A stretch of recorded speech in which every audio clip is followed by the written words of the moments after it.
नमस्कार, स्वागत है आपका आओ लिखें पर। आज हम सूरदास जी का जीवन परिचय लिखेंगे। इसमें हम जीवन परिचय, साहित्यिक परिचय, रचनाएं, भाषा शैली व साहित्य में उनके स्थान पर बात करेंगे। जीवन परिचय या साहित्यिक परिचय कैसे लिखा जाता है, अगर आप नहीं जानते हैं तो इस विषय पर हमारे चैनल में डिटेल में वीडियो है, आप उस वीडियो को भी देख सकते हैं। वीडियो की लिंक डिस्क्रिप्शन पर मिल जाएगी। जीवन परिचय। अष्टछाप के सर्वश्रेष्ठ कवि सूरदास जी का जन्म सन 1478 ईस्वी में मथुरा आगरा मार्ग पर स्थित रुनकता नामक क्षेत्र में हुआ।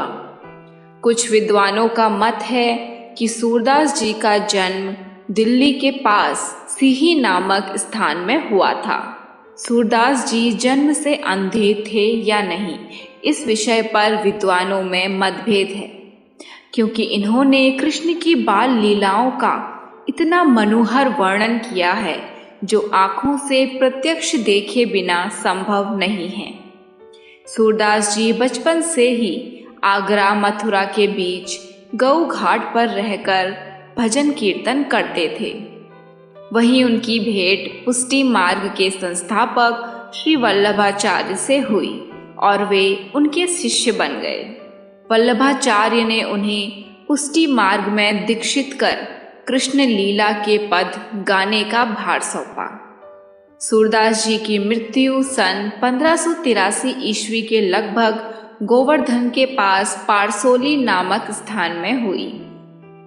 सूरदास जी के जन्म तथा मृत्यु दोनों ही के विषय में विद्वानों में काफी मतभेद देखने को मिलता है।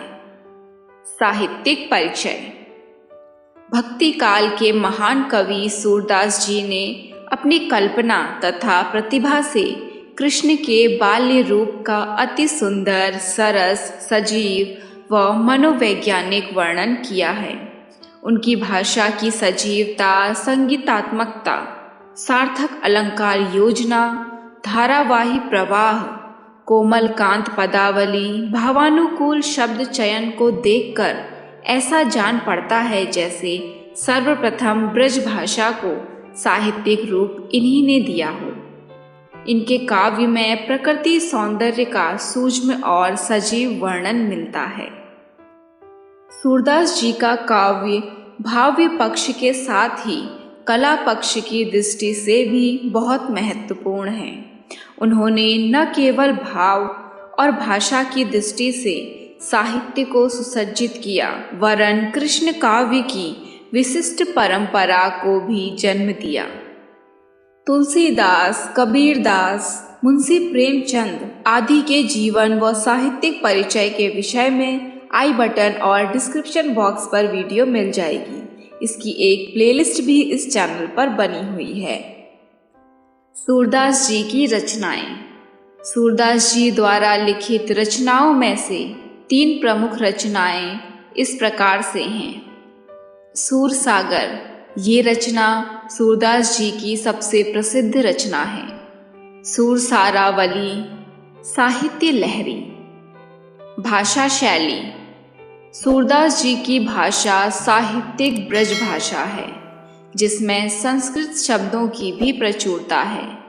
इन्होंने अपनी भाषा में अलंकार तथा लोकोक्तियों का भी प्रयोग किया है। इनके साहित्य में भक्ति, श्रृंगार, शांत एवं वात्सल्य रसों का प्रयोग हुआ है। इनके पदों में प्रमुख रूप से चित्रात्मक, भावात्मक, वर्णात्मक तथा वार्तालाप शैलियों का प्रयोग मिलता है। आपको ये जानकारी कैसी लगी, मुझे कमेंट करके ज़रूर बताएं। साहित्य में स्थान। सूरदास जी भगवान श्री कृष्ण के अनन्य उपासक और ब्रज भाषा के श्रेष्ठ कवि थे।